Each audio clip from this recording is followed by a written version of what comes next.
ಇವತ್ತು ನಾನು ಎಲ್ಲರ ಪ್ರೆಸ್ ಮೀಟ್ ಅನ್ನು ಮಾಧ್ಯಮದವ್ರ ಜೊತೆ ಮಾತಾಡೋದನ್ನು ಕೇಳಿದೆ. ನಳಿನ್ ಕುಮಾರ್ ಕಟೀಲ್ 3ನೇ ಅವಧಿಯ MP ಒಬ್ಬ.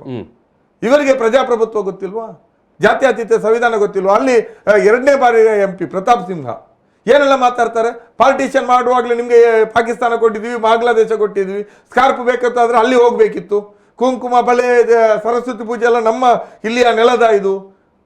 ಈಗ ಏನು ಸ್ಕಾರ್ಪ್ ಹಾಕಿಂತ ಮುಸ್ಲಿಂ ಹೆಣ್ಮಕ್ಳು ಹಿಂದೂ ಹೆಣ್ಮಕ್ಳಿಗೆ ಹೇಳಿದ್ರ? ಇಲ್ಲ, ನಾವು ಹಾಕೊಂಡ್ ಬರ್ತಾ ಇದೀವಿ ಅಂತ ಅಷ್ಟೇ. ಒಬ್ಬ ಪಾರ್ಲಿಮೆಂಟ್ ಮೆಂಬರ್ ಆದವರು ಜನರ ಸತತವಾಗಿ ಜನರನ್ನ ಲೋಕಸಭೆಯಲ್ಲಿ ಪ್ರತಿನಿಧಿಸುವವರು, ವಿಧಾನಸಭೆಯಲ್ಲಿ ಪ್ರತಿನಿಧಿಸುವವರು ಈ ರೀತಿ ಮಾತಾಡಿದ್ರೆ ಭಾರತ ದೇಶ ಆ ರೀತಿ ಏನಾದರೂ ಧರ್ಮ ಆಧಾರದಲ್ಲಿ ರೂಪುಗೊಂಡಿದ್ದ? ಅಲ್ಲಲ್ಲ, ಎಲ್ಲ ಧರ್ಮದವರು ಇದ್ದಾರೆ. ಹಾಗಾದ್ರೆ ಭಾರತದ ಹಿಸ್ಟ್ರಿಯನ್ನ ಚರಿತ್ರೆಯನ್ನು ಇಟ್ಕೊಂಡು ಮಾತಾಡೋಣ ನಾವು, ಯಾರ್ಯಾರಿಗೆ ಯಾವ ಕಾಲಕ್ಕೆ ಶಿಕ್ಷಣ ಸಿಕ್ತು ಅಂತ. ನಾವು ಯಾಕೆ ಮುಸ್ಲಿಮರನ್ನ ಮಾತಾಡಿದಾಗ ಪಾಕಿಸ್ತಾನ ಅಂತ ಹೇಳ್ಬೇಕು? ನೀವೇ ಅಫ್ಘಾನಿಸ್ತಾನಕ್ಕೆ 200 ಕೋಟಿ ಕೊಟ್ರಲ್ಲ ನಿಮ್ಮ ಸರ್ಕಾರ. ತಾಲಿಬಾನ್ ಅಫ್ಘಾನಿಸ್ತಾನ ಸರ್ಕಾರಕ್ಕೆ 200 ಕೋಟಿ ಕೊಟ್ರಲ್ವಾ? ಯಾಕೆ ಕೊಟ್ರಿ? ಇಲ್ಲಿ ಮುಸ್ಲಿಮರನ್ನ ಕಳಿಸ್ತೀವಿ ಅಲ್ಲಿಗೆಲ್ಲ ರೆಡಿ ಮಾಡಿ ಇಡಿ ಅಂತ, ಮೂಲ ಸೌಲಭ್ಯ ರಚನೆ ಮಾಡಿ ಅಂತ ಹೇಳಿ. ಒಬ್ಬ ಮೊನ್ನೆ 1 ವರ್ಷದ ಹಿಂದೆ ಬಿಜೆಪಿ ರಾಜ್ಯಾಧ್ಯಕ್ಷ ಆಗುವಾಗ ಇವರು ನಮ್ಮ ನಳಿನ್ ಕುಮಾರ್ ಕಟೀಲು ಮಂಗಳೂರಿನ ಶ್ರೀಮಂತ ಮುಸ್ಲಿಂ ಉದ್ಯಮಿಗಳೆಲ್ಲ ಪಾರ್ಟಿ ಕೊಟ್ಟರು. ನೆನ್ಪುಂಟಲ್ಲ ನಿಮ್ಗೆ?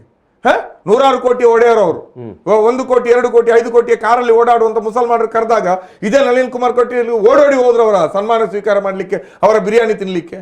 ಅಲ್ಲಿ ಎಷ್ಟು ಸೌಹಾರ್ದದ ಮಾತಾಡಿದ್ರು. ನನಗೆ ಸಣ್ಣದ್ರಲ್ಲೇ ಬ್ಯಾರಿಗಳ ಜೊತೆ ಗೆಳತನ, ಮುಸ್ಲಿಮರ ಗೆಳತನ. ನನ್ನ ಊರಿನಲ್ಲಿ ಸುಳ್ಯದ ಹಳ್ಳಿಯಲ್ಲಿ ನಾವು ಮುಸಲ್ಮಾನರ ಜೊತೆ ಹಿಂಗಿದ್ವಿ ಹಂಗಿದ್ವಿ, ಅವ ಅದ್ರಾಮಾನ್ ನನ್ನ ಬಾಲ್ಯ ಸ್ನೇಹಿತ, ಇವು ಉಸ್ಮಾನ್ ನನ್ನ ಮನೆಯ ಕುಟುಂಬ ಸದಸ್ಯ ಅಂತೆಲ್ಲ ಹೇಳಿಲ್ವಾ?